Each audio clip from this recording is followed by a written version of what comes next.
ਸਤਨਾਮ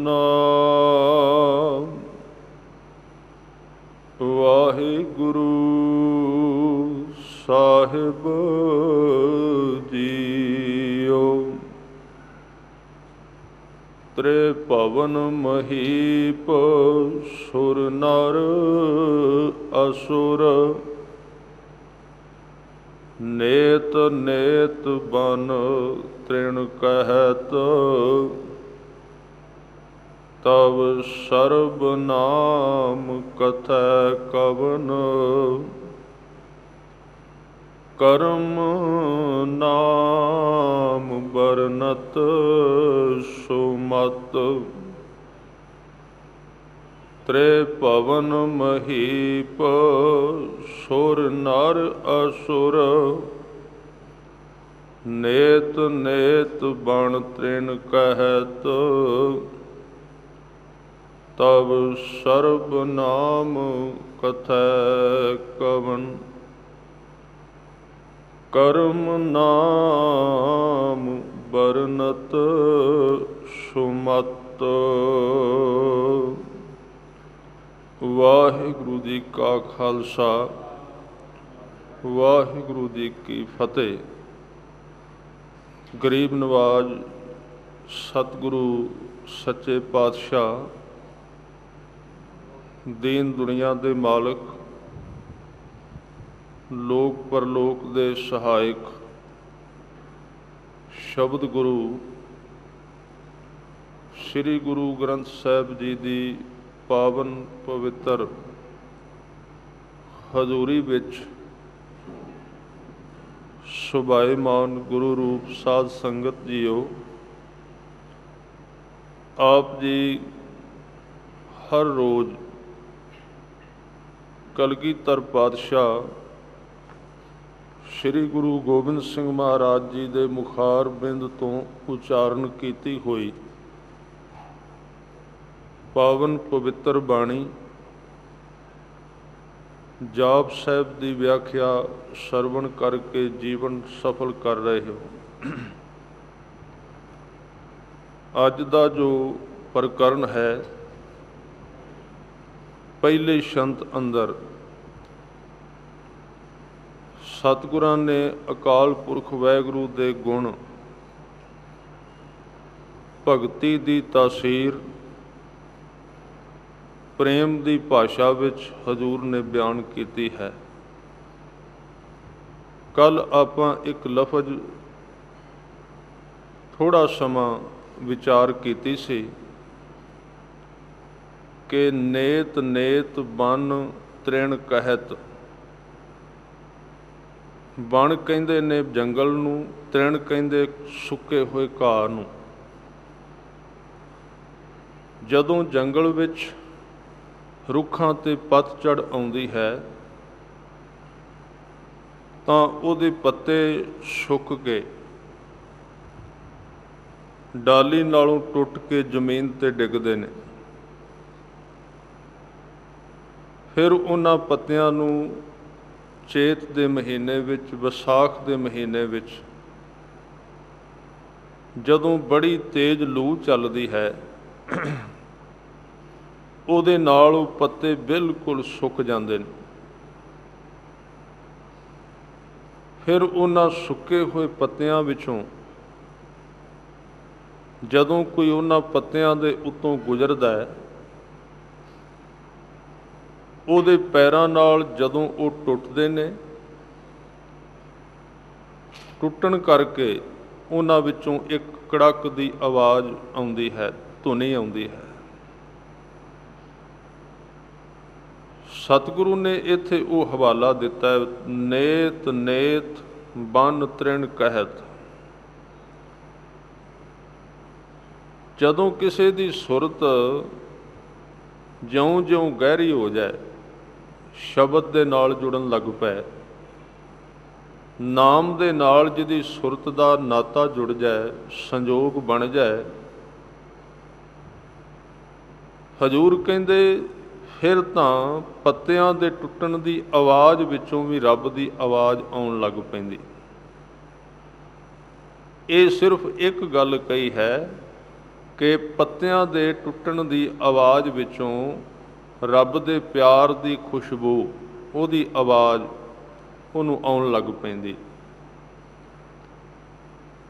ਇਹ ਕੇਵਲ ਤਾਂ ਉਦਾਹਰਨ ਦਿੱਤੀ ਕਿ ਐਸਾ ਮਨੁੱਖ ਜਿਹਦੀ ਅੰਦਰੋਂ ਸੁਰਤ ਪ੍ਰੇਮ ਦੁਆਰਾ ਜਾਗੀ, ਜਿਵੇਂ ਸਤਿਗੁਰੂ ਬੋਲ ਰਹੇ ਨੇ,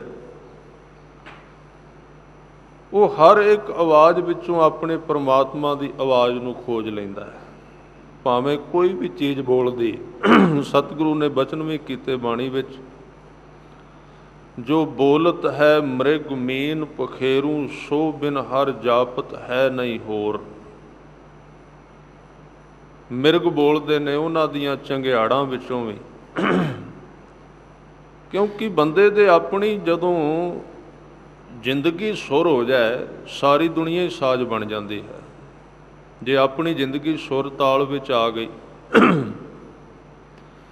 ਜੇ ਆਪਣਾ ਜੀਵਨ ਦਾ ਸਾਜ਼ ਸੰਗੀਤ ਰਾਗ ਠੀਕ ਹੋ ਗਿਆ, ਮਨ ਸਾਧਿਆ ਗਿਆ, ਸੁਰਤ ਸਾਧੀ ਗਈ, ਜੀਵਨ ਸੋਧਿਆ ਗਿਆ,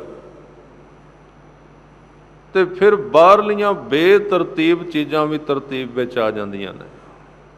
ਕਿਸੇ ਚੀਜ਼ ਨੂੰ ਤਰਤੀਬ ਵਿੱਚ ਕਰਨਾ ਨਹੀਂ ਪੈਂਦਾ। ਅਸਲ ਵਿੱਚ ਸੰਸਾਰ ਗਲਤ ਦਿਸਦਾ ਹੀ ਤਾਂ ਹੈ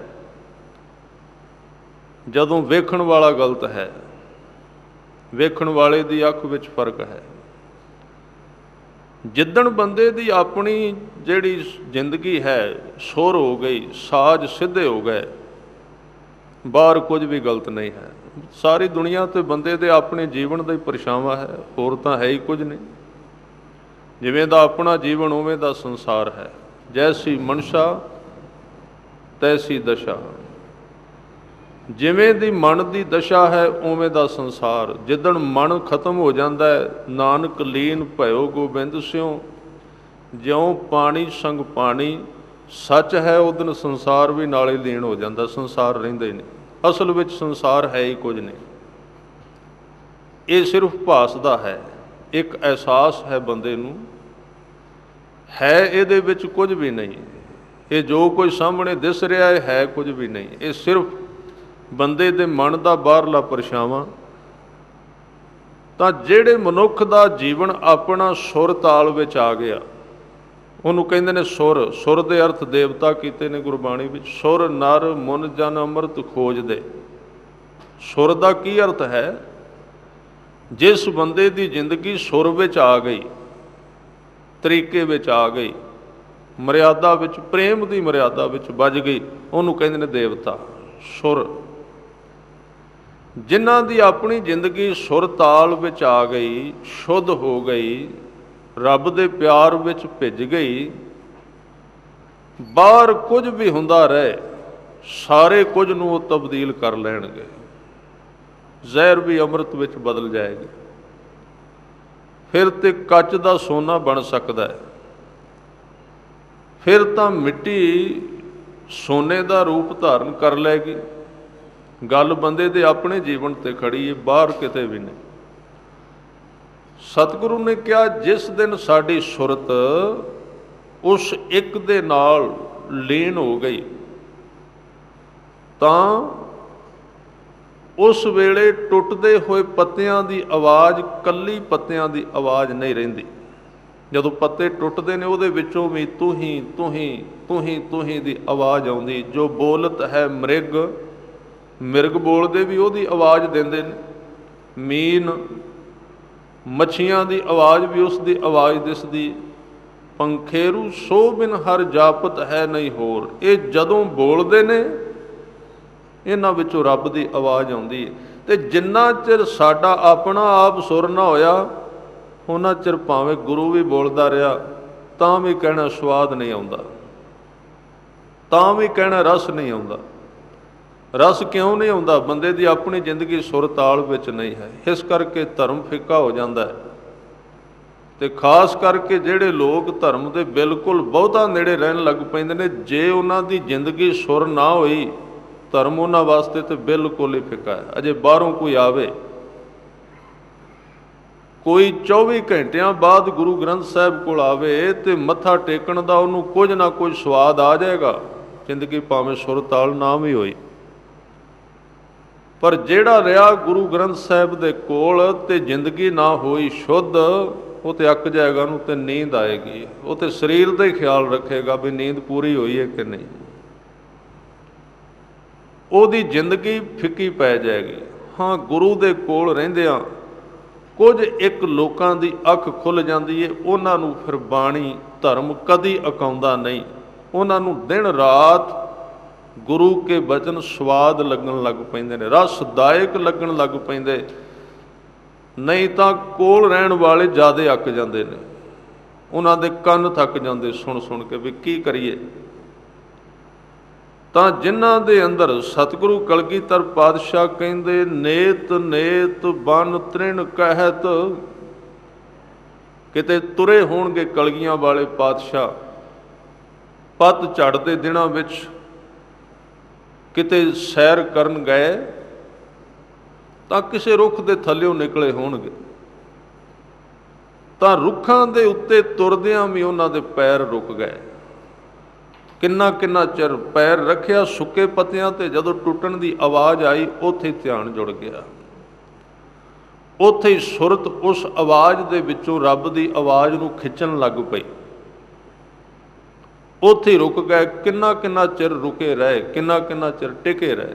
ਇਸ ਕਰਕੇ ਇਹ ਕੋਈ ਅਤ ਕਥਨੀ ਨਹੀਂ ਕਿ ਕਬੀਰ ਸਾਹਿਬ ਆਪਣੀ ਖੱਡੀ ਨੂੰ ਸਵੇਰੇ ਸ਼ੁਰੂ ਕਰਦੇ ਸਨ, 2-4 ਮਿੰਟ ਜਦੋਂ ਉਹਨੂੰ ਚਲਾਉਂਦੇ ਸਨ ਤੇ ਉਹਦੀ ਜਿਹੜੀ ਆਵਾਜ਼ ਆਉਂਦੀ ਸੀ ਟਕ ਟਕ ਦੀ, ਉਹਦੇ ਵਿੱਚ ਧਿਆਨ ਲੱਗ ਜਾਂਦਾ ਸੀ, ਧਿਆਨ ਉਹਦਾ ਇਕੱਠਾ ਹੋ ਜਾਂਦਾ। ਸਾਰਾ ਦਿਨ ਉੱਥੇ ਬੈਠ ਜਾਂਦੇ ਸਨ। ਸ਼ਬਦ ਵੀ ਆਉਂਦਾ ਹੈ, ਉਹਨਾਂ ਦੀ ਮਾਤਾ ਕਹਿੰਦੀ ਹੈ ਕਿ ਖੱਡੀ ਦੇ ਧਾਗੇ ਲਮਕੇ ਹੋਏ ਨੇ, ਸਮਾਨ ਖਿਲਰਿਆ ਹੋਇਆ ਹੈ, ਸਵੇਰੇ 10 ਮਿੰਟ ਇਹਨੇ ਲਾਏ ਨੇ ਕੰਮ ਤੇ, ਉੱਥੇ ਸਾਰਾ ਕੁਝ ਖਿਲਰ ਗਿਆ, ਉੱਥੇ ਪਿਆ, ਕੁਝ ਨਹੀਂ ਕਰਦਾ, ਨਿਕੰਮਾ ਹੈ, ਕੰਮ ਨਹੀਂ ਕਰਦਾ। ਪਰ ਹੁਣ ਉਹਨੂੰ ਕੌਣ ਸਮਝਾਏ ਵੀ ਇਹ ਜਿਹੜੀ ਖੱਡੀ ਦੀ ਆਵਾਜ਼ ਆਉਂਦੀ, ਇਹਦੇ ਵਿੱਚ ਇੱਕ ਜਿਹੜੀ ਧੁਨ ਹੈ, ਸ਼ਬਦ ਹੈ ਹੀ ਧੁਨ ਅਸਲ ਵਿੱਚ, ਜਿਹਨੂੰ ਨਾਮ ਕਹਿੰਦੇ ਨਾ, ਇਹਦਾ ਮੁੱਢ ਮੂਲ ਜਿਹੜਾ ਹੈ, ਜਿੱਥੋਂ ਇਹ ਆਰੰਭਤਾ ਹੁੰਦੀ, ਜਿੱਥੋਂ ਇਹ ਸ਼ੁਰੂਆਤ ਹੁੰਦੀ ਸ਼ਬਦ ਦੀ, ਸਾਰਾ ਸੰਸਾਰ ਆਵਾਜ਼ ਤੇ ਖੜਾ ਹੈ। ਜਿਸ ਦਿਨ ਬੰਦੇ ਨੂੰ ਸਮਝ ਆ ਜਾਏ ਕਿ ਸ਼ਬਦ ਮੂਲ ਹੈ ਸੰਸਾਰ ਦਾ, ਤੇ ਸ਼ਬਦ ਨਾਲ, ਧੁਨ ਦੇ ਨਾਲ ਸਾਰਾ ਸੰਸਾਰ ਚੱਲ ਸਕਦਾ ਹੈ, ਸਾਰੇ ਕੰਮ ਹੋ ਸਕਦੇ ਨੇ ਆਵਾਜ਼ ਨਾਲ, ਸਭ ਕੁਝ ਹੋ ਸਕਦਾ ਹੈ। ਵਿਗਿਆਨ ਸਹਿਜੇ ਸਹਿਜੇ ਇਹਦੇ ਬਿਲਕੁਲ ਨੇੜੇ ਜਾ ਰਿਹਾ ਹੈ। ਹੁਣ ਤੇ ਵੀ ਖੋਜ ਮੈਨੂੰ ਗੁਰਮੁਖਾਂ ਨੇ ਦੱਸਿਆ ਵੀ ਆਉਣ ਵਾਲੇ ਸਮੇਂ ਵਿੱਚ ਆਵਾਜ਼ ਦੇ ਰਾਹੀਂ ਦਵਾਈ ਬੰਦੇ ਦੇ ਅੰਦਰ ਚਲੀ ਜਾਇਆ ਕਰੇਗੀ, ਖਾਣ ਦੀ ਲੋੜ ਨਹੀਂ ਪਏਗੀ। ਆਵਾਜ਼ ਇੱਕ ਖਾਸ ਤਰ੍ਹਾਂ ਦਾ ਸੰਗੀਤ ਗੂੰਜੇਗਾ ਕੰਨਾਂ ਵਿੱਚ, ਤਾਂ ਗੋਲੀਆਂ ਖਾਣ ਦੀ ਲੋੜ ਨਹੀਂ। ਉਹ ਆਵਾਜ਼, ਉਹ ਸੰਗੀਤ ਦੀ ਸੁਰ ਇਸ ਤਰ੍ਹਾਂ ਦੀ ਹੋਵੇਗੀ ਕਿ ਬੰਦੇ ਦੇ ਧਿਆਨ ਦੇ ਰਾਹੀਂ ਸ਼ਬਦ ਦਵਾਈ ਉਹਦੇ ਅੰਦਰ ਪਾ ਦੇਗਾ। ਇਹ ਸ਼ਬਦ ਦੀ ਮਹਾਨਤਾ ਸਹਿਜੇ ਸਹਿਜੇ ਵਿਗਿਆਨ, ਔਰ ਆਉਣ ਵਾਲੇ ਸਮੇਂ ਵਿੱਚ ਕੋਈ 100-50 ਸਾਲ ਦੇ ਸਮੇਂ ਵਿੱਚ ਜੇ ਇਹਦੀ ਖੋਜ ਠੀਕ ਤਰ੍ਹਾਂ ਹੋ ਸਕੀ, ਤੇ ਦੁਨੀਆ ਵਿੱਚ ਜੇ ਪ੍ਰਮਾਣਿਕ ਧਰਮ ਹੋਵੇਗਾ, ਜੇ ਕੋਈ ਮੰਨਿਆ ਗਿਆ ਧਰਮ ਔਰ ਸਮੇਤ ਲੌਜਿਕ ਦੇ, ਉਦਾਹਰਨਾਂ ਦੇ, ਔਰ ਸਭ ਤੋਂ ਵੱਡਾ ਧਰਮ ਹੋਵੇਗਾ ਗੁਰੂ ਗ੍ਰੰਥ ਸਾਹਿਬ ਜੀ ਦਾ ਧਰਮ, ਕਿਉਂਕਿ ਇਹਦੇ ਵਿੱਚੋਂ ਲੌਜਿਕ ਮਿਲਣਗੇ ਸਾਰੇ। ਸ਼ਬਦ ਨੂੰ ਮਹਾਨ ਮੰਨਿਆ ਜਾਏਗਾ, ਵਿਗਿਆਨ ਸਿੱਧ ਕਰ ਦੇਗਾ ਇਸ ਵੀ ਸ਼ਬਦ ਸਾਰੇ ਸੰਸਾਰ ਦੀ ਆਧਾਰਸ਼ਿਲਾ ਹੈ, ਇਹਦੇ ਉੱਤੇ ਸਭ ਕੁਝ ਖੜਾ ਹੈ, ਸ਼ਬਦ ਨਾਲ ਸਭ ਕੁਝ ਹੋ ਸਕਦਾ ਹੈ। ਇਹ ਸਰਬ ਰੋਗ ਕਾ ਔਖਦ ਨਾਮ, ਕਲਿਆਣ ਰੂਪ ਮੰਗਲ ਗੁਣਗਾਮ। ਗੁਰੂ ਅਰਜਨ ਦੇਵ ਜੀ ਨੇ ਬੜੀ ਪਹਿਲਾਂ ਇਹਦੀ ਖੋਜ ਕਰਕੇ ਲਿਖਿਆ, ਤੇ ਗੁਰਬਾਣੀ ਵਿੱਚ ਜੋ ਕੁਝ ਆਇਆ ਖੋਜਿਆ ਹੋਇਆ ਹੈ, ਕਿਤੇ ਪੜ੍ਹਿਆ ਨਹੀਂ ਹੈ। ਗੁਰੂ ਗ੍ਰੰਥ ਸਾਹਿਬ ਜੀ ਦੀ ਪਵਿੱਤਰ ਬਾਣੀ ਵਿੱਚ ਜੋ ਕੁਝ ਵੀ ਆਇਆ ਹੈ, ਇਹ ਖੋਜਿਆ ਹੋਇਆ ਗਿਆਨ ਹੈ, ਕਿਤੇ ਪੜ੍ਹਿਆ ਹੋਇਆ ਨਹੀਂ, ਕਿਤੇ ਸੁਣਿਆ ਹੋਇਆ ਨਹੀਂ ਹੈ। ਸਿੱਧਾ ਡਾਇਰੈਕਟ, ਜਿਹਨੂੰ ਕਹਿੰਦੇ ਨੇ ਲਾਈਵ ਪ੍ਰਸਾਰਨ, ਇਹ ਰਿਕਾਰਡਿੰਗ ਨਹੀਂ ਕਿਸੇ ਚੀਜ਼ ਦੀ, ਇਹ ਸਿੱਧਾ ਸੱਚਖੰਡ ਤੋਂ ਜਿਹੜਾ ਗਿਆਨ ਆਇਆ, ਉਹਨੂੰ ਸਿੱਧਾ ਗੁਰੂ ਸਾਹਿਬ ਨੇ ਨਾਲੋਂ ਨਾਲ ਲਿਖਿਆ, ਤੇ ਉਸੇ ਵੇਲੇ ਲਿਖਿਆ ਇੱਕਦਮ। ਬਾਕੀ ਦੇ ਧਰਮ ਗ੍ਰੰਥ ਜਿਹੜੇ ਨੇ ਉਹ ਬੋਲੇ ਪਹਿਲਾਂ ਗਏ ਨੇ, ਲਿਖੇ ਕਈ ਸੌ ਸਾਲ ਬਾਅਦ ਵਿੱਚ ਗਏ ਨੇ, ਬੜਾ ਲੰਮਾ ਸਮਾਂ ਬਾਅਦ। ਜਿੰਨੇ ਵੀ ਧਾਰਮਿਕ ਗ੍ਰੰਥ ਨੇ ਉਹਨਾਂ ਦੇ ਉਚਾਰਨ ਕਰਤਾ 200-400 ਸਾਲ ਪਹਿਲਾਂ ਹੋ ਗੁਜ਼ਰੇ, ਬਾਅਦ ਵਿੱਚ ਉਹਨਾਂ ਨੂੰ ਲਿਖਿਆ ਗਿਆ। पर इधर कोई एक मिनट का भी उधार नहीं। जैसी मैं आवे खसम की बाणी तैसड़ा करी ज्ञान वे लालो।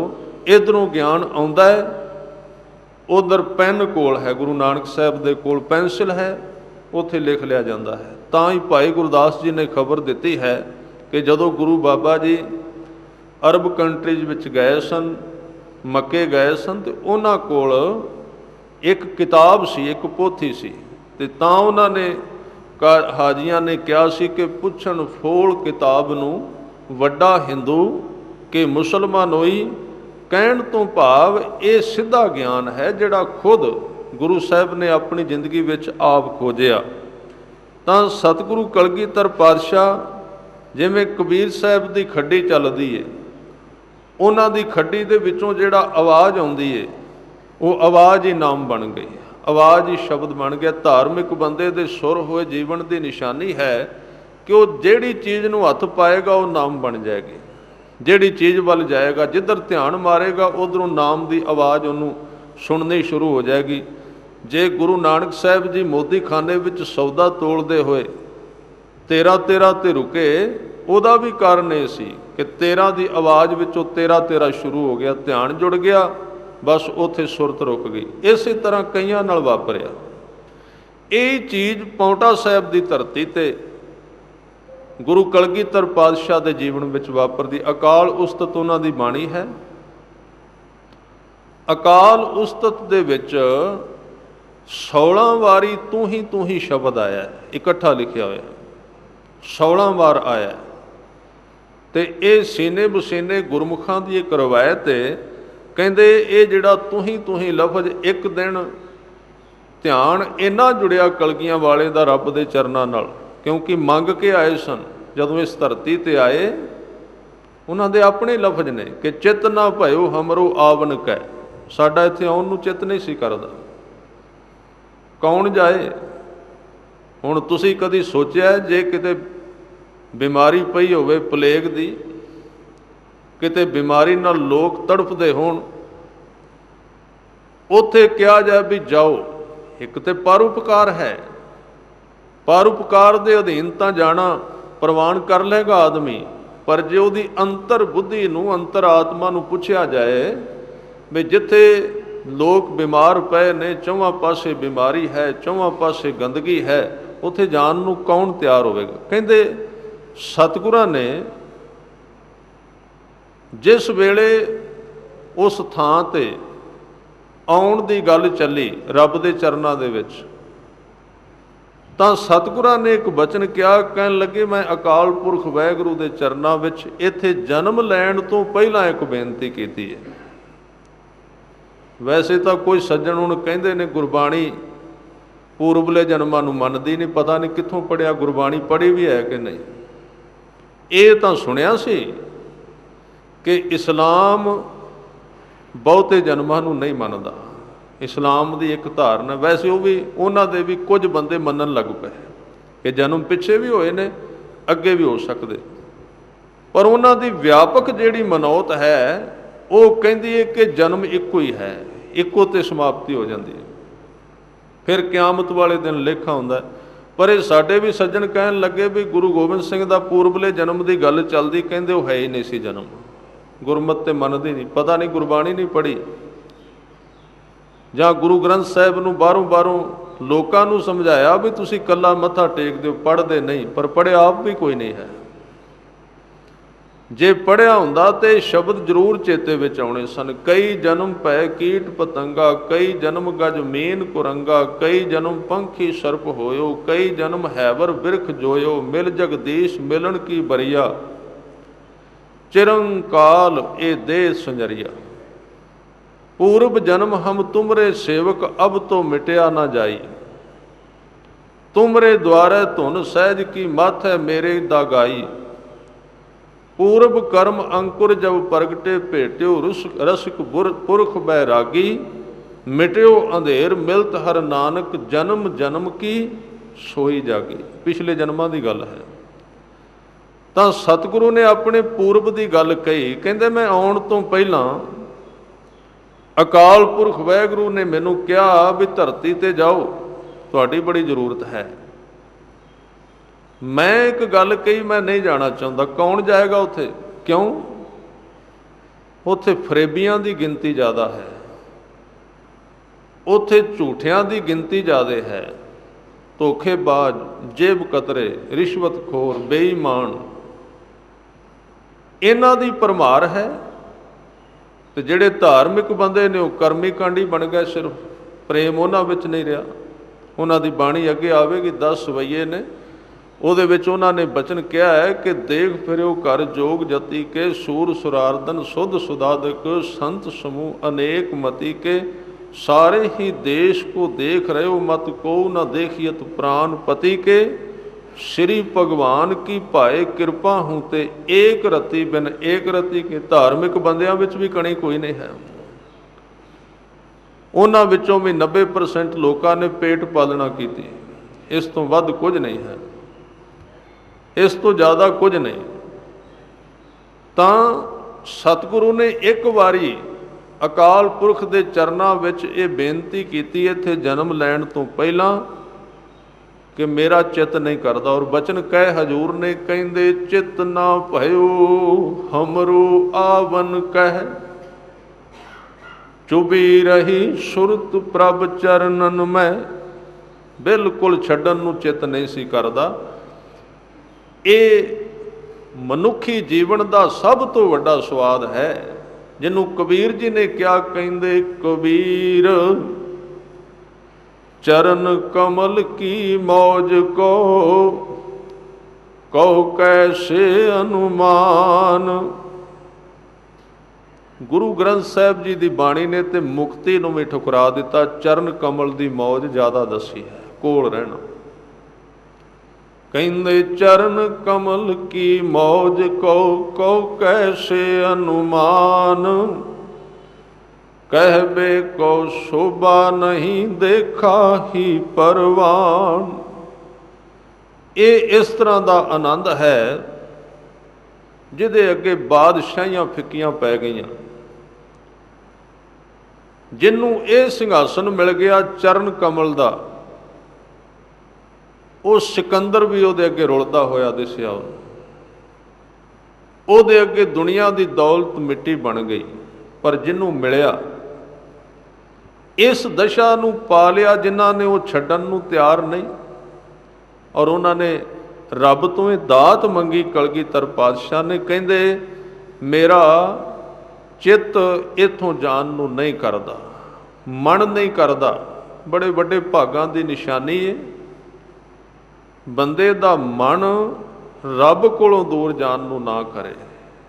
ये बड़े जे कर पै ना किते चित ख्याल रखना, इत्थे आइए जां किते बाणी दी गल चले, जे तुहाडा मन उत्थे बहन नूं रहन नूं कर पै, ते जे 1 घंटा मन टिकिया रहे तो 10 वारी शुकराना करना चाहिए। क्यों? क्योंकि ये बड़ी बड़ी दात है। बड़े आउंदे ने, टिके नहीं जाता, बैठे नहीं जाता। तुलसी जी ने बचन किया है, तुलसी पूर्व पाप ते हर जस सुनियो ना जाए, कह ऊँगै जे उठेगा ना तो सौ जाएगा, विच ख्यालों विच सौ जाएगा, सुनेगा नहीं। कह ऊँगै कह लर परै, जां फिर एक दूजे नूं उंगलां लाई जाएगा, आ करन वाला है, वो करन वाला है। नाम आप बहना उन्हें ना किसी नूं बहन देना है। सब तो वड्डी दात इत्थे वे कोई बंदा जुड़ जाए, बाकी काम बाद दे ने ना होण तां भी कोई डर नहीं। प्रसाद किसी नूं मिले ना मिले, लंगर मिल जाए चंगी गल है, ना मिले तां भी चंगी गल, पखा चले ना चले चंगी गल है, दोवें इक्को जिहे ने। गल सब तो वड्डी है सजना, जे 2 मिनट कोई बह गया ये तो वड्डा काम होर कोई नहीं है। 2 मिनट टिक गया मन किसी का, नाले फिर इस समय विच जिहड़ा हुण चल रहा इत्थे तां इस वक्त दे विच ते किसी आदमी का 10 मिनट एक थां ते मन टिक गया, उन्होंने नमस्कार करनी, देवता ही है, संत है, वो नहीं टिकदा। ਇਸ ਕਰਕੇ ਘੱਟੋ ਘੱਟ ਇਸ ਦਰਬਾਰ ਦੇ ਵਿੱਚ ਸਹਿਯੋਗ ਕਰਨਾ ਚਾਹੀਦਾ ਹੈ ਕਿ ਜੁੜੀਏ ਤੇ ਜੁੜਨ ਦਾ ਸਾਧਨ ਬਣੀਏ, ਨਾਲ ਤੋੜੀਏ ਨਾ ਕਿਸੇ ਨੂੰ। ਇਸ ਤਰ੍ਹਾਂ ਦਾ ਤਰੀਕਾ ਅਪਣਾਉਣਾ ਚਾਹੀਦਾ। ਸਾਡਾ ਆਉਣਾ ਬਹਿਣਾ ਵਰਤਣਾ ਇੱਥੇ ਇਸ ਤਰ੍ਹਾਂ ਦਾ ਹੋਣਾ ਚਾਹੀਦਾ। ਗੁਰਮੁਖ ਬੈਠੇ ਹੋਣ ਟਿਕ ਕੇ, ਜਿਵੇਂ ਆਪ ਬੈਠੇ ਹੋ, ਇੰਨੇ ਟਿਕੇ ਹੋਣ ਵੀ ਜਿਹੜਾ ਮੱਥਾ ਟੇਕਣ ਆਵੇ ਉਹ ਬਹਿ ਜਾਏ, ਪਰਤ ਕੇ ਉਹਦੇ ਤੋਂ ਉੱਠਿਆ ਨਾ ਜਾਏ, ਉਹਨਾਂ ਦੀ ਤਸੀਰ ਉਹਨਾਂ ਨੂੰ ਫੜ ਲੈ। ਇਹ ਵੀ ਇੱਕ ਸੇਵਾ ਹੈ। ਮੈਂ ਬੇਨਤੀ ਕਰਾਂ, ਲੰਗਰ ਵਰਤਾਉਣ ਦੀ ਸੇਵਾ ਹੈ, ਦਾਨ ਕਰਨ ਦੀ ਸੇਵਾ ਹੈ, ਕੀਰਤਨ ਕਰਨ ਦੀ ਸੇਵਾ ਹੈ, ਕੀਰਤਨ ਜਾਂ ਕਥਾ ਕਰਨ ਦੀ ਵੀ ਇੱਕ ਸੇਵਾ ਹੈ। ਪਰ ਮੈਂ ਇੱਕ ਬੇਨਤੀ ਕਰਾਂ, ਜਿੱਥੇ ਤੁਸੀਂ ਬੈਠੇ ਹੋ ਇਹ ਵੀ ਬੜੀ ਵੱਡੀ ਸੇਵਾ ਹੈ। ਜੇ ਤੁਸੀਂ ਜੁੜ ਗਏ ਤੇ ਜੁੜਨਾ ਵੀ ਇੱਕ ਸੇਵਾ ਹੈ, ਕਿਉਂਕਿ ਜੁੜਨ ਦੇ ਨਾਲ ਦੂਜੇ ਜੁੜਨਗੇ। ਜੇ ਅਸੀਂ ਨਾ ਜੁੜੇ ਤੇ ਦੂਸਰੇ ਨਹੀਂ ਜੁੜਨਗੇ। ਤਾਂ ਇਹਦੇ ਤੋਂ ਵੱਡੀ ਕੋਈ ਸੇਵਾ ਨਹੀਂ। ਆਪ ਜੁੜ ਜਾਣਾ ਸਭ ਤੋਂ ਵੱਡੀ ਸੇਵਾ ਹੈ, ਕਿਉਂਕਿ ਜੁੜੇ ਹੋਏ ਵੱਲੋਂ ਵੇਖ ਕੇ ਹੀ ਬੰਦਾ ਜੁੜਦਾ ਹੈ, ਉਹਦੇ ਤੇ ਪ੍ਰਭਾਵ ਪੈਂਦਾ। ਇਹ ਬੜੀ ਵੱਡੀ ਦਾਤ। ਕਲਗੀਆਂ ਵਾਲੇ ਪਾਤਸ਼ਾਹ ਤਕਰੀਬਨ 42 ਸਾਲ ਆਪਣੀ ਦੇਹ ਵਿੱਚ ਰਹੇ ਸਰੀਰਕ ਤੌਰ ਤੇ ਅਨੰਦਪੁਰ ਸਾਹਿਬ ਉਹਨਾਂ ਨੇ ਚੁਣੇ ਤਾਂ ਸੀ, ਥਾਂ ਸੁਹਾਵਣਾ ਸੀ, ਚੌਵਾਂ ਪਾਸੇ ਪਹਾੜ ਬਨਸਪਤੀ, ਇੱਧਰ ਸਤਲੁਜ। ਪੌਂਟਾ ਸਾਹਿਬ ਵੀ ਉਹਨਾਂ ਨੇ ਤਾਂ ਚੁਣਿਆ, ਇੱਕ ਪਾਸੇ ਯਮੁਨਾ ਵਹਿੰਦੀ, ਇੱਕ ਪਾਸੇ ਪਹਾੜ ਹੈ, ਇੱਕ ਪਾਸੇ ਖੁੱਲ੍ਹਾ ਮੈਦਾਨ ਹੈ। ਬੇੜੀਆਂ ਰੱਖੀਆਂ ਸਨ, ਸੈਰ ਕਰਦੇ ਸੀ। ਤਾਂ ਇਤਿਹਾਸ ਦੇ ਕੁਝ ਇਸ ਤਰ੍ਹਾਂ ਦੇ ਵਾਕਿਆ ਨੇ ਕਿ ਕਈ ਵਾਰੀ ਲੰਗਰ ਦਾ ਵਕਤ ਹੋ ਜਾਂਦਾ ਸੀ ਤੇ ਜਿਹੜੇ ਲੰਗਰ ਪਕਾਉਣ ਵਾਲੇ ਸਿੰਘ ਸਨ ਉਹ ਸਤਿਗੁਰਾਂ ਦੇ ਕੋਲ ਆ ਕੇ ਬਹਿ ਜਾਂਦੇ ਤੇ ਲੰਗਰ ਨਹੀਂ ਸੀ ਪਕਾਉਂਦੇ, ਜਾਂਦੇ ਨਹੀਂ ਸਨ। ਕੋਲ ਬਹਿ ਜਾਣਾ, ਕਿੰਨਾ ਕਿੰਨਾ ਚਿਰ ਸਮਾਂ ਲੰਘ ਜਾਣਾ, ਬੈਠੇ ਰਹਿਣਾ, ਵੇਖੀ ਜਾਣਾ, ਦਰਸ਼ਨ ਦੀਦਾਰ ਕਰੀ ਜਾਣੇ। ਗੁਰੂ ਕੋਲ ਕੱਲਾ ਸੁਣਨਾ ਨਹੀਂ ਹੁੰਦਾ, ਵੇਖਣਾ ਵੀ ਹੁੰਦਾ ਹੈ, ਖਿਆਲ ਰੱਖਣਾ। ਗੁਰੂ ਦੇ ਦਰਸ਼ਨ ਇੱਕ ਬੜੀ ਵੱਡੀ ਮਹਾਨ ਚੀਜ਼ ਹੈ। ਗੁਰੂ ਦੇ ਦਰਸ਼ਨ ਤੇ ਬੜੀ ਦੂਰ ਨੇ, ਸਿੱਖ ਦੇ ਦਰਸ਼ਨ ਬੜੇ ਵੱਡੇ ਨੇ। ਹਜ਼ੂਰ ਨੇ ਬਚਨ ਕੀਤੇ ਨੇ ਗੁਰੂ ਰਾਮਦਾਸ ਜੀ ਨੇ ਕਿ ਜਿਨ੍ਹਾਂ ਦੇ ਮਨ ਵਿੱਚ ਨਾਮ ਵਸ ਗਿਆ, ਤਿੰਨ ਕੋ ਪਰਜਾ ਦੇਖਣ ਆਈ। ਦੁਨੀਆ ਦੇ ਲੋਕ ਉਹਨਾਂ ਨੂੰ ਸੁਣਨ ਨਹੀਂ ਆਉਂਦੇ, ਕੱਲਾ ਵੇਖਣ ਵਾਸਤੇ ਵੀ ਆਉਂਦੇ, ਕਿਉਂਕਿ ਉਹਨਾਂ ਦਾ ਵੇਖਣਾ ਸੁਣਨਾ ਹੀ ਹੁੰਦਾ ਹੈ। ਸਤਿਗੁਰੂ ਵੱਲ ਵੇਖਣਾ ਤੇ ਫਿਰ ਬਹੁਤ ਵੱਡੀ ਗੱਲ ਹੈ। ਸਤਿਗੁਰੂ ਨੂੰ ਵੇਖਦੇ ਰਹਿੰਦੇ। ਤੇ ਕਈ ਵਾਰੀ ਕਲਗੀਆਂ ਵਾਲੇ ਪਾਤਸ਼ਾਹ ਨੇ ਕਹਿਣਾ ਵੀ ਜਾਓ ਕੰਮ ਕਰ ਲਓ, ਕੋਈ ਪ੍ਰਸ਼ਾਦਾ ਤਿਆਰ ਕਰੋ, ਲੇਟ ਹੋ ਗਈ ਗੱਲ। ਬੜੀ ਮੁਸ਼ਕਲ ਨਾਲ ਕਈਆਂ ਨੂੰ ਭੇਜਣਾ, ਫਿਰ ਵੀ ਕਈਆਂ ਨੇ ਬੈਠੇ ਰਹਿਣਾ। ਇੱਕ ਦਿਨ ਭਾਈ ਦਇਆ ਸਿੰਘ ਜੀ ਨੇ ਪੁੱਛ ਲਿਆ, ਬੈਠੇ ਸਨ ਕਿਸੇ ਖੁੱਲ੍ਹੇ ਮੈਦਾਨ ਵਿੱਚ, ਸਤਿਗੁਰੂ ਕਲਗੀਧਰ ਪਾਤਸ਼ਾਹ ਕਹਿੰਦੇ, ਮਹਾਰਾਜ ਇੱਕ ਗੱਲ ਦਾ ਜਵਾਬ ਦਿਓ, ਤੁਹਾਡੇ ਕੋਲ ਬਹਿ ਜਾਈਏ ਉੱਠਣ ਨੂੰ ਚਿੱਤ ਨਹੀਂ ਕਰਦਾ। ਦੁਨੀਆ ਦੇ ਕਈ ਇਸ ਤਰ੍ਹਾਂ ਦੇ ਗੁਰੂ ਨੇ ਜਿਹੜੇ ਵੇੜ ਵੇੜ ਕੇ ਲੋਕਾਂ ਨੂੰ ਆਪਣੇ ਕੋਲ ਪਾਉਂਦੇ ਨੇ, ਲੋਕਾਂ ਨੂੰ ਇਕੱਠੇ ਕਰਦੇ ਨੇ, ਪਰ ਤੁਹਾਡੇ ਕੋਲ ਬਹਿਦਾ ਸਭ ਭੁੱਲ ਜਾਂਦਾ, ਖਾਣਾ ਪੀਣਾ, ਜਾਣ ਨੂੰ ਚਿੱਤ ਨਹੀਂ ਕਰਦਾ। ਉੱਥੇ ਕਹਿੰਦੇ ਕਲਗੀਧਰ ਪਾਤਸ਼ਾਹ ਬੜੇ ਡੂੰਘੇ ਪਿਆਰ ਵਿੱਚ, ਧਿਆਨ ਵਿੱਚ ਜੁੜ ਗਏ। ਰੱਬ ਦੇ ਚਰਨਾਂ ਨਾਲ ਚਿਹਰਾ ਹੋਰ ਦਾ ਹੋਰ ਹੋ ਗਿਆ, ਅੱਖਾਂ ਵਿੱਚ ਸਰੂਰ ਚੜ੍ਹ ਆਇਆ, ਮੱਥਾ ਚਮਕਣ ਲੱਗ ਪਿਆ ਤੇ ਪੁਰਾਣੀ ਦੁਨੀਆ ਵਿੱਚ ਚਲੇ ਗਏ। ਕਹਿਣ ਲੱਗੇ, ਗੁਰਸਿੱਖੋ, ਗੱਲ ਇਹ ਹੈ ਵੀ ਪਹਿਲੀ ਗੱਲ ਤੇ ਤੁਹਾਡੇ ਭਾਗ ਵੱਡੇ। ਜੇ ਭਾਗ ਤੁਹਾਡੇ ਵੱਡੇ ਨਾ ਹੋਣ, ਮੇਰੇ ਕੋਲ ਬਹਿਣ ਨੂੰ ਚਿੱਤ ਨਹੀਂ ਕਰੇਗਾ। ਵਿੱਚੋਂ ਵਿੱਚ ਮਨ ਨਿਕਲ ਜਾਏਗਾ, ਕਦੀ ਇੱਧਰ ਵੇਖੇਗਾ, ਕਦੀ ਉੱਧਰ ਧਿਆਨ, ਕੌਣ ਆਇਆ ਕੌਣ ਗਿਆ ਹੈ। ਇਹ ਭਾਗ ਤੁਹਾਡੇ ਬੜੇ ਮਹਾਨ। ਦੂਜਾ ਤੁਸੀਂ ਸਵਾਲ ਕੀਤਾ, ਕੋਲੋਂ ਜਾਣ ਨੂੰ ਚਿੱਤ ਨਹੀਂ ਕਰਦਾ।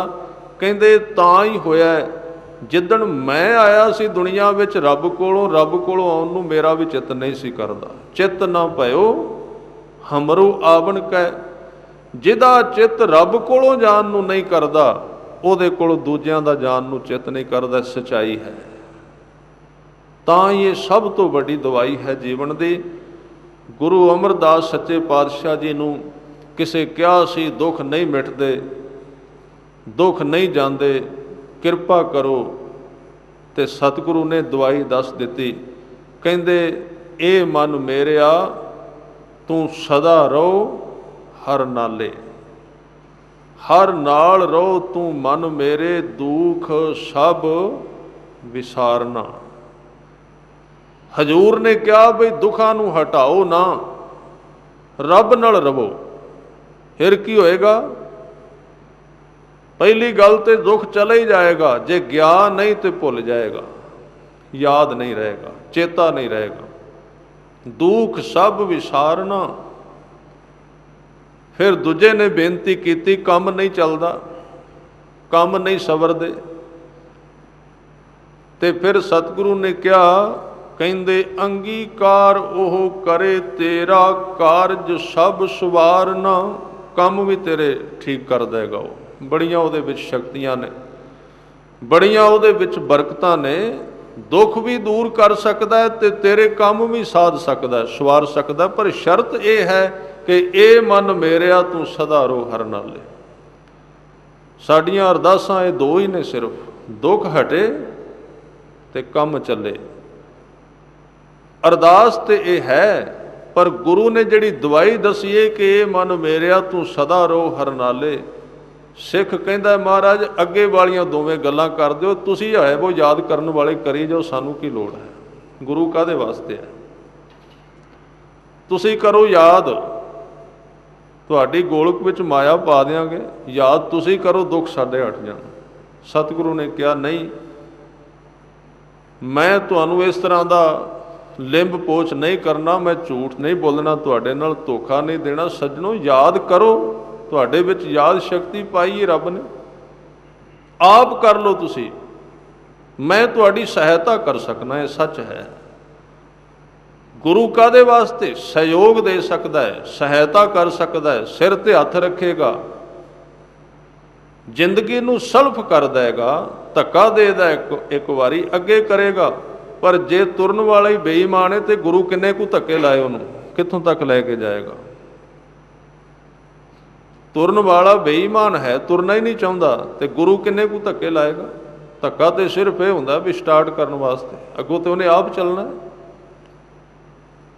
तो ये दोवें काम जिहड़े मैं बेनती कर रहा सी, कलगीधर पातशाह ने ये बचन कहे, कहते जिहड़े नाल रहे उन्हां दे दुख खत्म हो गए, जिहड़े उहदे नाल रहे उन्हां दे सारे कारज सवारे गए, उन्हां दे मन विच शांत सुख दोवें वस गए, उन्हां दियां इच्छा सारियां पुजाइयां गईयां।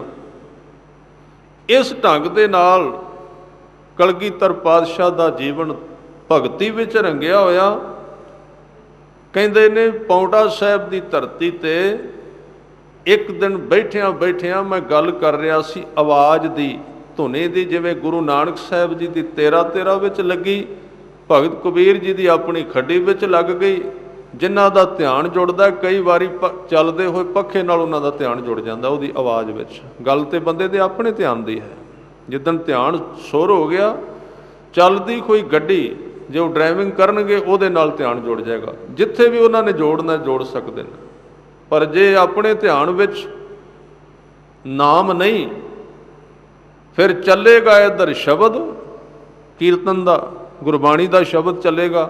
कई बारी मैं कई सज्जन कहते सुने ने, कहते आ जिहड़ा शब्द है ये फलाने गाने की ट्यून ते गाया जा रहा है। मैं क्या भी ये तो गल ठीक है भी गाणियां दी ट्यून ते शब्द नहीं गाने चाहिए, गुरु ग्रंथ साहिब विच राग दिते ने। पर तू मैनू एक जवाब दे भी पहला तू गाना सुनिया तां ही तेनू पता लगा है ना, तेनू कितों पता लग गया भी गाने की ट्यून ते है?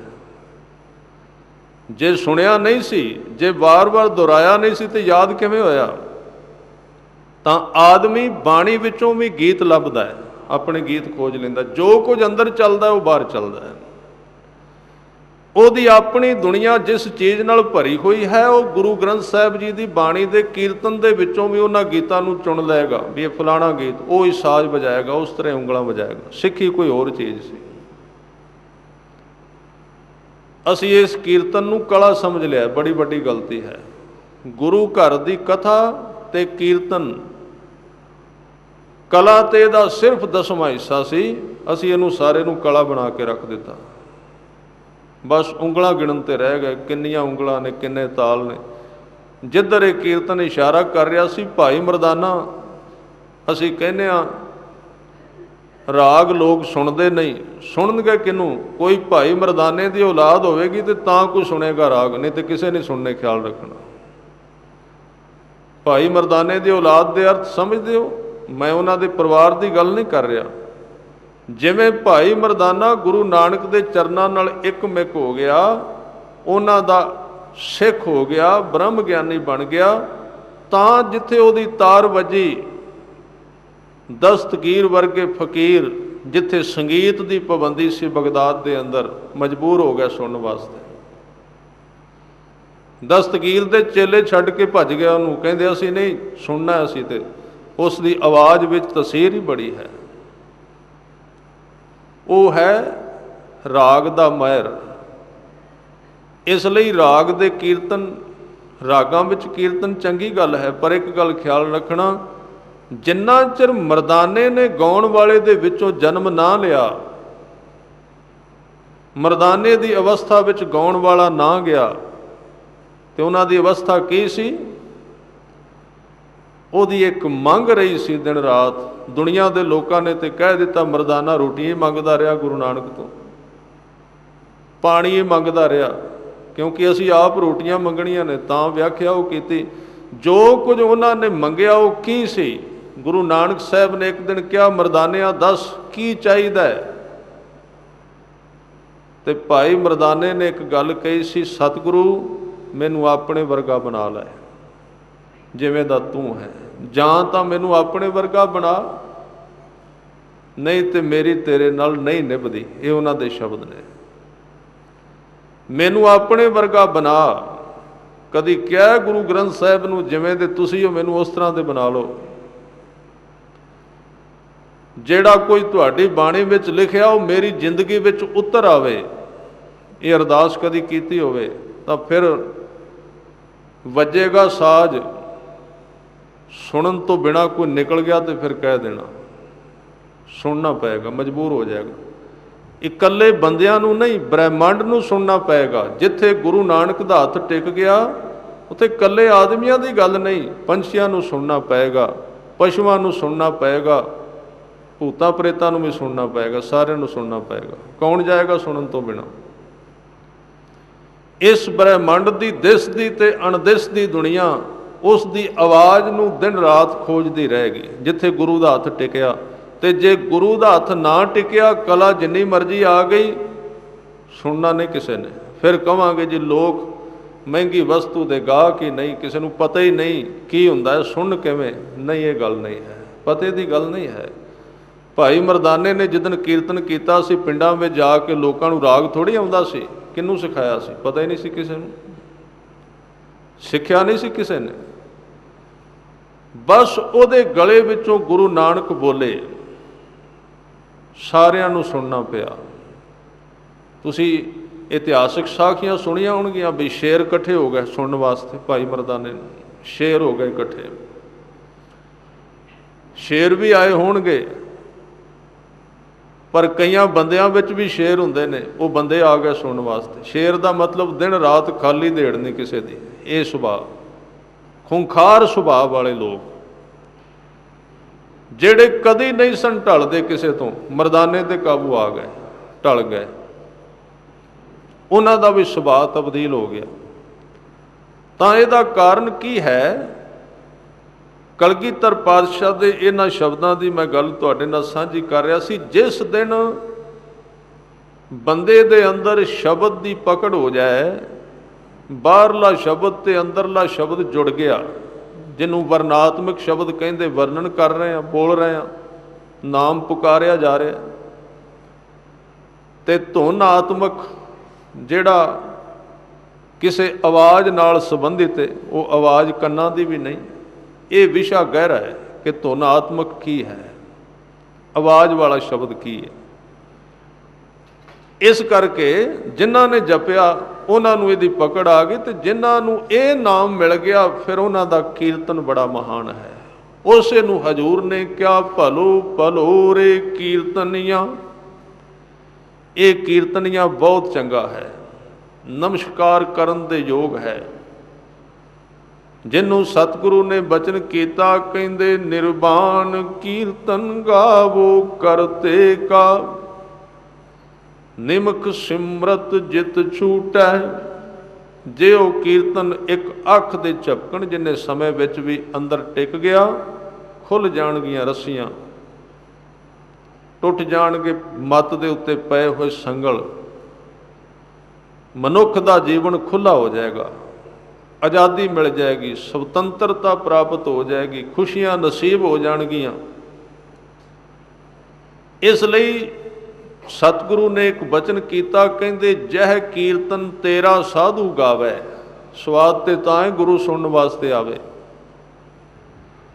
ਹਜ਼ੂਰ ਕਹਿੰਦੇ ਜਹ ਕੀਰਤਨ ਤੇਰਾ ਸਾਧੂ ਗਾਵੇ, ਤਹ ਮੇਰਾ ਮਨ ਲਾਗੈ। ਗੁਰੂ ਦਾ ਵੀ ਮਨ ਉੱਥੇ ਖਲੋ ਜਾਂਦਾ ਹੈ। ਫਿਰ ਤੇ ਗੁਰੂ ਨੂੰ ਆਪ ਹੀ ਉਪਰਾਲਾ ਕਰਨਾ ਪੈਂਦਾ ਵੀ ਇਹ ਸੁਣਨ ਵਾਸਤੇ ਮਿਲੇ। ਕਿਵੇਂ ਬੋਲੇ, ਕਿਵੇਂ ਆਪ ਹੀ ਬਣਾਉਂਦਾ ਤਰੀਕਾ, ਆਪ ਹੀ ਤਰਤੀਬ ਬਣਾ ਲੈਂਦਾ ਵੀ ਇਸ ਬੰਦੇ ਤੋਂ ਸੁਣੀਏ, ਢੰਗ ਬਣਾਈਏ, ਕੋਈ ਤਰੀਕਾ ਬਣਾਈਏ। ਗੁਰੂ ਦੀ ਲੋੜ ਪੈ, ਉਸ ਨੂੰ ਲੋੜ ਪੈ ਗਈ, ਉਹਦੇ ਤੋਂ ਸੁਣਨਾ ਚਾਹੁੰਦਾ ਹੈ। ਜੈ ਕੀਰਤਨ ਤੇਰਾ ਸਾਧੂ ਗਾਵੈ, ਤੈ ਮੇਰਾ ਮਨ ਲਾਗੈ। ਇਸ ਤਰ੍ਹਾਂ ਕਲਗੀਧਰ ਪਾਤਸ਼ਾਹ ਪਿਆਰ ਵਿੱਚ ਆ ਕੇ ਭਿੱਜ ਕੇ ਇੱਕ ਦਿਨ ਬਹਿ ਗਏ। ਕਵੀ ਵੀ ਕੋਲ ਸਨ, ਸੁਣਨ ਵਾਲੇ ਵੀ, ਵਿਦਵਾਨ ਵੀ, ਤੇ ਮੂੰਹ ਤੋਂ ਸ਼ਬਦ ਨਿਕਲੇ, ਕਹਿੰਦੇ ਜਲਸ ਤੂੰ ਹੀ, ਥਲਸ ਤੂੰ ਹੀ। ਪਾਣੀ ਵਿੱਚ ਵੀ ਤੂੰ ਜਾ ਰਿਹਾ ਹੈ, ਜ਼ਮੀਨ ਵਿੱਚ ਵੀ ਤੂੰ ਹੈ। ਕਹਿੰਦੇ ਜਲਸ ਤੂੰ ਹੀ, ਥਲਸ ਤੂੰ ਹੀ। ਇਹ ਤੂੰ ਹੀ ਦੀ ਆਵਾਜ਼ ਨਾਲ ਸੁਰਤ ਜੁੜ ਗਈ। ਤੇ ਫਿਰ ਕਹਿੰਦੇ ਕਹਿਣ ਲੱਗੇ ਤੂੰ ਹੀ, ਤੂੰ ਹੀ, ਤੂੰ ਹੀ, ਤੂੰ ਹੀ। 16 ਵਾਰੀ ਕਿਹਾ। ਇੱਥੇ 16 ਵਾਰੀ ਤੇ ਲਿਖਿਆ ਹੋਇਆ ਹੈ ਅਕਾਲ ਉਸਤਤ ਦੇ ਅੰਦਰ, ਪਰ ਜਿਹੜੇ ਨਾਲ ਸਨ ਉਹਨਾਂ ਦੀ ਰਵਾਇਤ ਨੇ ਦੱਸਿਆ ਕਿ 16 ਵਾਰੀ ਨਹੀਂ, ਜਿਉਂ ਬੈਠੇ ਜਿਉਂ ਕਹਿਣ ਲੱਗੇ 16,000 ਵਾਰੀ ਕਹਿ ਦਿੱਤਾ। ਤੇ ਲਿਖਣ ਵਾਲੇ ਕਈ ਬੈਠੇ ਸਨ ਵਿਚਾਰੇ, ਲਿਖਦੇ ਗਏ। ਤੇ ਕਲਗੀਆਂ ਵਾਲੇ ਪਾਤਸ਼ਾਹ ਕਹਿੰਦੇ ਗਏ ਤੂੰ ਹੀ, ਤੂੰ ਹੀ, ਤੂੰ ਹੀ, ਤੂੰ ਹੀ। ਇਹ ਸ਼ਬਦ ਗੂੰਜ ਗਿਆ, ਧਿਆਨ ਲੱਗ ਗਿਆ ਉਹਨਾਂ ਦਾ। ਤਾਂ ਉੱਥੇ ਇਹ ਦਸ਼ਾ ਬਣ ਗਈ ਜਿਹਨੂੰ ਕਬੀਰ ਜੀ ਨੇ ਕਿਹਾ, ਕਹਿੰਦੇ ਤੂੰ ਤੂੰ ਕਰਤਾ ਤੂੰ ਹੁਆ, ਮੁਝ ਮੈਂ ਰਹਾ ਨਾ ਹੂੰ। ਜਬ ਆਪਾ ਪਰ ਕਾ ਮਿਟ ਗਿਆ, ਜਤ ਦੇਖਾਂ ਤਤ ਤੂੰ। ਜਿਉਂ ਬੈਠੇ ਸਵੇਰੇ ਸ਼ਾਮ ਹੋ ਗਈ, ਤੂੰ ਹੀ ਦਾ ਭੋਗ ਨਹੀਂ ਪੈਂਦਾ, ਸਮਾਪਤੀ ਨਹੀਂ ਹੁੰਦੀ।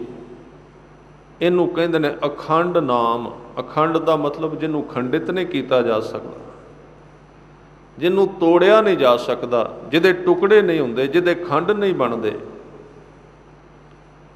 ਔਰ ਉਹੀ ਨਾਮ ਹੈ ਜਿਹਨੂੰ ਤੋੜਿਆ ਨਾ ਜਾਏ। ਵਿਗਿਆਨ ਵਾਲਿਆਂ ਨੇ ਇੱਕ ਕਣ ਲੱਭਿਆ ਇਸ ਬ੍ਰਹਿਮੰਡ ਦੇ ਵਿੱਚ, ਬੜੇ ਸਾਲਾਂ ਦੇ ਤੋੜੀ ਜਾਂਦੇ ਨੇ, ਟੁੱਟਦਾ ਨਹੀਂ। ਜਦੋਂ ਤੋੜਦੇ ਨੇ ਉਹ ਫਿਰ ਪੂਰਾ ਰਹਿ ਜਾਂਦਾ ਹੈ, ਜਦੋਂ ਤੋੜਦੇ ਨੇ ਫਿਰ ਪੂਰਾ ਰਹਿ ਜਾਂਦਾ। ਤੋੜ ਕੇ ਥੱਕ ਗਏ ਨੇ, ਨਹੀਂ ਟੁੱਟਾ, ਨਾ ਉਹਨੇ ਟੁੱਟਣਾ ਹੈ। ਉਸੇ ਨੂੰ ਗੁਰੂ ਸਾਹਿਬ ਨੇ ਕਿਹਾ ਏਕੋ ਹੈ ਭਾਈ ਏਕੋ ਹੈ, ਸਾਹਿਬ ਮੇਰਾ ਏਕੋ ਹੈ। ਉਸ ਇੱਕ ਨੇ ਸਾਰਾ ਪਸਾਰਾ ਕੀਤਾ ਹੈ, ਉਹ ਤੋੜਿਆ ਨਹੀਂ ਜਾਏਗਾ, ਟੁੱਟੇਗਾ ਨਹੀਂ। ਉਹਦੇ ਨਾਲ ਜਦੋਂ ਜੁੜੇ ਕਲਗੀਆਂ ਵਾਲੇ ਪਾਤਸ਼ਾਹ, ਤੇ 16,000 ਵਾਰੀ ਹਜ਼ੂਰ ਦਾ ਧਿਆਨ ਕਿਤੇ ਬਾਹਰ ਮੁਖੀ ਹੋਇਆ। ਕਿੰਨੇ ਘੰਟੇ ਗੁਜ਼ਰ ਗਏ, ਸਾਰਾ ਦਿਨ ਲੰਘ ਗਿਆ। ਇੱਥੇ ਗਿਣਨ ਦੀ ਮਿਣਨ ਦੀ ਲੋੜ ਨਹੀਂ, ਤੇ ਨਾ ਖੇਚਲ ਕਰਨੀ ਕਿਤੇ। ਕੋਈ ਸੱਜਣ ਫਿਰ ਹਿਸਾਬ ਲਾਉਣ ਲੱਗ ਪੈਣਗੇ, ਕਿੰਨਾ ਸਮਾਂ ਲੱਗਦਾ 16,000 ਵਾਰੀ ਕਹਿੰਦੇ ਆ। ਕਿਤੇ ਇਹਦਾ ਅਖੰਡ ਪਾਠ ਨਾ ਰੱਖ ਕੇ ਬੈਠ ਜਾਣਾ ਵੀ ਮੈਂ ਹੁਣ 16,000 ਵਾਰੀ ਕਹਿਣਾ। ਉਹ ਗੱਲ ਗੁਰੂ ਦੀ ਸੀ। ਸਿੱਖ ਨੇ ਸਿੱਖ ਵਾਲੇ ਕੰਮ ਕਰਨਾ ਹੈ। ਗੁਰੂ ਦਾ ਕੰਮ ਗੁਰੂ ਵਾਲਾ ਹੈ। ਪਰ ਬੰਦੇ ਦੀ ਰੀਸ ਹੈ ਇਸ ਤਰ੍ਹਾਂ ਦੀ, ਆਦਤ ਹੈ। ਕੰਮ ਕਰਨ ਤੋਂ ਪਹਿਲਾਂ ਸੋਚ ਲੈਣਾ ਚਾਹੀਦਾ ਵੀ ਇਹ ਕੰਮ ਸਿੱਖ ਵਾਲਾ ਕਿ ਗੁਰੂ ਵਾਲਾ, ਤਾਂ ਫਿਰ ਕਰਨਾ ਚਾਹੀਦਾ। ਇਹ ਗੁਰੂ ਨੇ ਕੀਤਾ। ਮੈਨੂੰ ਪਤਾ, ਮੈਂ ਤਾਂ ਕਹਿ ਰਿਹਾ ਵੀ ਕਈ ਸੱਜਣ ਸੁਣ ਕੇ ਕਾਗਜ਼ ਕਲਮ ਕੱਢਣਗੇ, ਗਿਣਨਗੇ ਕਿੰਨਾ ਚਿਰ ਲੱਗਦਾ। 16,000 ਵਾਰੀ ਕਿਹਾ। ਇੱਕ ਦੋ ਫੋਨ ਵੀ ਆਉਣਗੇ ਵੀ ਤੁਸੀਂ ਕਿਵੇਂ ਗਿਣ ਕੇ ਹਿਸਾਬ ਲਾਇਆ, ਕਿਹਾ ਸੀ ਕਿ ਨਹੀਂ ਕਿਹਾ। ਤਾਂ ਉਹਨਾਂ ਨੂੰ ਬੇਨਤੀ ਹੈ ਤੁਸੀਂ ਖੁੱਲ੍ਹਾ ਕਹਿ ਲੈਣਾ ਜਿੰਨਾ ਕਹਿਣਾ, ਐਵੇਂ ਖੇਚਲ ਨਾ ਕਰਨੀ, ਆਪਣਾ ਵੀ ਸਮਾਂ ਖਰਾਬ ਕਰਨਾ, ਮੇਰਾ ਵੀ। ਕਦੀ ਇਹਨੂੰ ਮਿਣਿਆ ਨਹੀਂ ਜਾ ਸਕਦਾ। ਇਹ ਤੇ ਰੱਬ ਦੀ ਗੱਲ ਹੈ। ਭੱਟਾਂ ਨੇ ਤੇ ਗੁਰੂ ਦੀ ਗੱਲ ਕੀਤਿਆਂ ਇੱਕ ਸ਼ਬਦ ਕਿਹਾ ਹੈ, ਮੈਂ ਥੋੜ੍ਹਾ ਜਿਹਾ ਸੰਖੇਪ ਕਹਿ ਕੇ ਅੱਗੇ ਚਲਾ ਜਾਵਾਂਗਾ। ਉਹ ਕਹਿੰਦੇ ਨੇ, ਸੰਸਾਰ ਦੇ ਲੋਗੋ ਜੇ ਗੁਰੂ ਕੋਲ ਆਏ ਹੋ,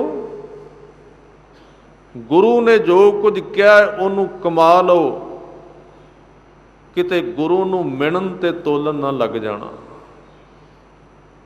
ਕਦੀ ਨਾ ਮਿਣਨਾ ਗੁਰੂ ਨੂੰ।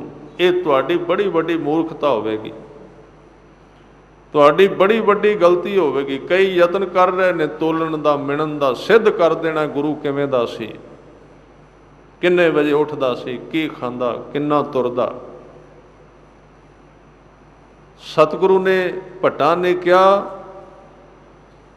ਕਹਿੰਦੇ ਆਕਾਸ਼ ਤੋਂ ਬਾਰਿਸ਼ ਹੁੰਦੀ ਏ, ਕਣੀਆਂ ਅਰਬਾਂ ਦੀ ਗਿਣਤੀ ਵਿੱਚ ਡਿੱਗਦੀਆਂ, ਉਹ ਤਾਂ ਕੋਈ ਗਿਣ ਸਕਦਾ ਹੈ। ਜ਼ਮੀਨ ਤੇ ਘਾਹ ਉੱਗਦਾ ਅਰਬਾਂ ਤਰ੍ਹਾਂ ਦਾ, ਉਹ ਵੀ ਗਿਣਿਆ ਜਾ ਸਕਦਾ। ਬਸੰਤ ਵਿੱਚ ਫੁੱਲ ਖਿੜਦੇ ਨੇ ਅਰਬਾਂ, ਉਹ ਵੀ ਗਿਣੇ ਜਾ ਸਕਦੇ ਨੇ। ਕਹਿੰਦੇ ਨੇ ਗੰਗਾ ਦੀਆਂ ਤਰੰਗਾਂ ਔਰ ਸ਼ਿਵ ਜੀ ਨੂੰ ਮੰਨਿਆ ਗਿਆ, ਉਹ ਧਿਆਨ ਬੜਾ ਡੂੰਘਾ ਲਾਉਂਦਾ, ਧਿਆਨ ਬੜਾ ਪੱਕਾ ਉਹਦਾ, ਟੁੱਟਦਾ ਨਹੀਂ।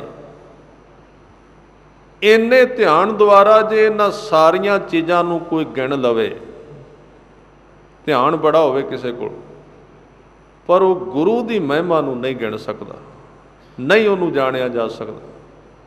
ਇਹ ਜਿਹੜਾ ਸਵਈਆ ਹੈ, ਭਾਵੇਂ ਗੁਰੂ ਅਮਰਦਾਸ ਜੀ ਦੇ ਪਿਆਰ ਵਿੱਚ ਉਚਾਰਿਆ, ਪਰ ਇਹ ਗੁਰੂ ਤੇ ਲਾਗੂ ਹੁੰਦਾ। ਗੁਰੂ ਤਾਂ ਇੱਕੋ ਹੀ ਹੈ, ਗੁਰੂ ਦੀ ਮਹਿਮਾ ਤੇ ਲਾਗੂ ਹੁੰਦਾ ਹੈ। ਉਹ ਕਹਿੰਦੇ, ਘਨ ਹਰ ਬੂੰਦ ਬਸੋ ਰੋਮਾਵਲ, ਕੁਸਮ ਬਸੰਤ ਗਣੰਤ ਨਾ ਆਵੈ, ਰਵ ਸਸ ਕਿਰਨ, ਸੂਰਜ ਤੇ ਚੰਦਰਮਾ ਦੀਆਂ ਕਿਰਨਾਂ, ਇਹਨੂੰ ਵੀ ਗਿਣਿਆ ਜਾ ਸਕਦਾ। ਘਨ ਹਰ, ਘਨ ਕਹਿੰਦੇ ਨੇ ਬੱਦਲ ਨੂੰ, ਬੱਦਲ ਦੀਆਂ ਬੂੰਦਾਂ ਵੀ ਗਿਣੀਆਂ ਜਾ ਸਕਦੀਆਂ ਨੇ। ਬਸੋ ਰੋਮਾਵਲ, ਬਸੋ ਕਹਿੰਦੇ ਨੇ ਧਰਤੀ ਨੂੰ, ਰੋਮਾਵਲ ਕਹਿੰਦੇ ਨੇ ਬਨਸਪਤੀ ਨੂੰ, ਉਹਨਾਂ ਨੂੰ ਵੀ ਗਿਣਿਆ ਜਾ ਸਕਦਾ। ਕਿੰਨੇ ਬੂਟੇ ਨੇ, ਕਿੰਨੇ ਫੁੱਲ ਨੇ। ਕੁਸਮ ਬਸੰਤ, ਕੁਸਮ ਕਹਿੰਦੇ ਫੁੱਲ ਨੂੰ, ਬਸੰਤ ਕਹਿੰਦੇ ਬਸੰਤ ਰੁੱਤ ਨੂੰ। ਬਸੰਤ ਦੀ ਰੁੱਤ ਵਿੱਚ ਖਿੜੇ ਹੋਏ ਫੁੱਲ ਵੀ ਗਿਣੇ ਜਾ ਸਕਦੇ। ਫਿਰ ਅੱਗੇ ਬਚਨ ਕੀਤੇ, ਕੁਸਮ ਬਸੰਤ ਗਣੰਤ ਨ ਆਵੈ, ਰਵ ਸਸ ਕਿਰਨ, ਸੂਰਜ ਤੇ ਚੰਦਰਮਾ ਦੀਆਂ ਕਿਰਨਾਂ ਨੂੰ ਵੀ ਕੋਈ ਗਿਣ ਲਵੇ, ਹੋ ਸਕਦਾ ਹੈ। ਉਧਰ ਸਾਗਰ ਕੋ, ਸਾਗਰ ਦੇ ਪਾਣੀ ਨੂੰ ਇੱਕ ਮਿਣ ਲੈ ਵੀ ਕਿੰਨੇ ਟਨ ਹੈ। ਉਧਰ ਕਹਿੰਦੇ ਪੇਟ, ਸਾਗਰ ਕਹਿੰਦੇ ਸਮੁੰਦਰ ਨੂੰ ਕੋਈ ਮਿਣ ਲਵੇ। ਰਵ ਸਸ ਕਿਰਨ ਉਧਰ ਸਾਗਰ ਕੋ, ਗੰਗ ਤਰੰਗ ਅੰਤ ਕੋ ਪਾਵੈ। ਜੇ ਕੋਈ ਯਤਨ ਕਰੇ ਤੇ ਗੰਗਾ ਦੀਆਂ ਤਰੰਗਾਂ ਨੂੰ ਗਿਣ ਸਕਦਾ ਹੈ। ਫਿਰ ਕਹਿੰਦੇ ਰੁਦਰ ਧਿਆਨ ਗਿਆਨ ਸਤਿਗੁਰ ਕੇ, ਕਿਸੇ ਬੰਦੇ ਤੇ ਗੁਰੂ ਬੜੀ ਕਿਰਪਾ ਕਰਦਾ ਤੇ ਉਹਨੂੰ ਬੜਾ ਵੱਡਾ ਧਿਆਨ ਮਿਲ ਜਾ। ਰੁਦਰ ਸ਼ਿਵ ਜੀ ਜਿੰਨਾ ਧਿਆਨ ਹੋਵੇ ਕਿਸੇ ਕੋਲ, ਇੰਨਾ ਪਰਫੈਕਟ ਆਦਮੀ, ਦਿਮਾਗ ਦਾ ਧਿਆਨ ਬੜਾ ਉਹਦਾ ਹੋਵੇ, ਵਿਦਿਆ ਬੜੀ ਹੋਵੇ, ਉਸ ਧਿਆਨ ਦੁਆਰਾ ਇਹਨਾਂ ਸਾਰੀਆਂ ਚੀਜ਼ਾਂ ਨੂੰ ਕੋਈ ਗਿਣ ਲਵੇ ਜਿਹੜੀਆਂ ਉੱਤੇ ਕਈਆਂ ਗਈਆਂ। ਰੁਦਰ ਧਿਆਨ ਗਿਆਨ ਸਤਿਗੁਰ ਕੇ, ਕਬ ਜਨ ਭਲ ਉਹਨਾਂ ਜੋ ਗਾਵੈ। ਤੇ ਅਖੀਰ ਤੇ ਬਚਨ ਕੀਤੇ, ਕਹਿੰਦੇ ਭੱਲੇ ਅਮਰਦਾਸ ਗੁਣ ਤੇਰੇ, तेरी उपमा तोए बन आवे। गुरु अमरदास जी ये सारियां चीज़ां गिणियां जाणगियां, पर तुहाडा अंत नहीं, तुसी किन्ने महान। इस तरह गुरु ने तू ही किया, हज़ारां वारी किया कि लखां वारी किया। ये रवायत कहती है 16,000 वारी कह दिता, कागज भरे गए, लिखारियां ने लिख लिया, सुन छा गई चौवां पासे पाउंटा साहिब विच। हवा भी रुक के सुनने वास्ते मजबूर हो गई, रुखां दे पत्तियां ने हिलना बंद कर दिता। एक बारी ते सूरज ने भी सोचा मैं ना तुरां। जदों किते कलगियां वाले दा ध्यान बाहर गया ते वेख्या भी ये तां शाम पै गई। वेख्या भी कागज बहुत भरे गए, तू ही 16,000 वारी लिखण वालियां ने लिख भी दिता। थोड़ा चिर चुप कीते रहे, फिर पुछया भी किन्ना कु लिखिया गया। कहन लगे बहुत वारी। की लिखिया? कहंदे तू ही लिखिया है। हुण किवें करिए? एक ग्रंथ बन जाएगा इहदा, तू ही दा, बहुत लंबा हो जाएगा। सतगुरु ने पूछया किन्ना है? कहंदे 16,000 वारी हो गया। कहंदे 16,000 दा 16 वारी लिख लो। और प्यार वाले शरधा वाले मना ने ते ये भी कहा है कि सतगुरां ने बचन भी किया सी कलगियां वाले ने कि गुरसिखा तू ये 16 वारी रोज़ पढ़ ले, तेनू 16,000 का फल मिल जाएगा। 16 वारी तू ही कह ले। ये गुरु की बख्शिश है, गुरु का वडप्पन है। बड़ियां चीज़ां मुफ्त विच सानू दित्तियां ने सतगुरु ने, बिल्कुल उन्हां वास्ते करना कुछ नहीं पैंदा। तां ये जिहड़े तरीके सतगुरु ने अपनाए ने, कहंदे त्रे भवन महीप सुर नर असुर, नेत नेत बन तृण कहत। नेत दा अर्थ है, ये दो लफ्ज़ां दा जोड़ है। मैं कल भी कहा सी 2 मिनटां विच व्याख्या कर दियां। नेत दा अर्थ है ना जमा इत, दूं दा जोड़ बनिया। इहदे अर्थ ने, इत दा अर्थ है इथों तक। जिवें तुसीं 1 2 3 4 10 तक लिख देंदे हो तो आपां कहने इथों तक है। जिवें गिनती 100 ते जाके रुक जाती तो उन्होंने कवे भी अगे लिखो, फिर वो कहता मुढ़ तो शुरू करना पएगा, गिनती 100 तक है सिर्फ। इत दा मतलब इथों तक। ना इत दा मतलब जिहड़ा इथों तक नहीं। इथों तक क्या है? अगे होर भी है। उन्होंने क्या नेत। ये शब्द बड़ा प्रचलित है, जिहड़ा किते खत्म नहीं हुंदा। जिन्हों गुरु नानक साहब जी ने क्या केते कह कह उठ उठ जाहे, एते कीते होर करे तां आख ना सकै केई के। कोई नहीं आख सकता। जिसनों सतगुरु ने क्या बड़ा बेअंत, सुन वड्डा आखे सब कोई, केवड़ वड्डा डीठा होए, उन्होंने कहंदे नेत, जिहदा किते अंत नहीं, जिसदी किते भी समाप्ति नहीं। और ये शब्द वार वार तां कहे ने कि जपण वालिया मूर्खता ना करी, किते गुरु दा अंत ना लभण लग पई। जपना है, उन्होंने याद करना है, ते उहदे नाल प्यार करन वास्ते जप सकना है। अंत किसे ने नहीं पाया। एवें टाइम खराब ना करें, एवें कीमती जिंदगी नूं इधर ना ला दे मिणन ते तोलन ते। कदी खुला बह के वेख, कदी खुली गल करके वेख, तां उहदे वास्ते कलगियां वाले ने बचन कीता। कहंदे नेत नेत बण तृण कहत। हुण तां कहंदे जंगल दे सुके हुए पत्ते भी तेनू कह रहे ने ना नेत नेत, तेरा कोई अंत नहीं, तेरा कोई अंत नहीं। उहदे विचों भी ये आवाज़ आ रही। अखीरली पंक्ति है इस छंत दी, कहंदे तव सर्ब नाम कथै कवन। ਤਵ ਦਾ ਅਰਥ ਹੈ ਤੇਰਾ, ਸਰਬ ਦਾ ਅਰਥ ਹੈ ਸਾਰੇ, ਨਾਮ ਤੇਰਾ ਨਾਮ, ਕਥੈ ਕਵਣ, ਕਵਣ ਕਹਿੰਦੇ ਨੇ ਕੌਣ, ਕਥੈ ਦਾ ਅਰਥ ਹੈ ਕਥਨਾ ਕਰੇ। ਤੇਰੇ ਸਾਰੇ ਨਾਮਾਂ ਦਾ ਕਥਨ ਕੌਣ ਕਰ ਸਕਦਾ ਹੈ, ਭਾਵ ਤੇਰੇ ਨਾਮ ਇੰਨੇ ਨੇ। ਕਰਮ ਨਾਮ ਵਰਨਤ ਸੁਮਤ, ਵਰਨਤ ਕਹਿੰਦੇ ਨੇ ਵਰਣਨ ਕਰਨਾ।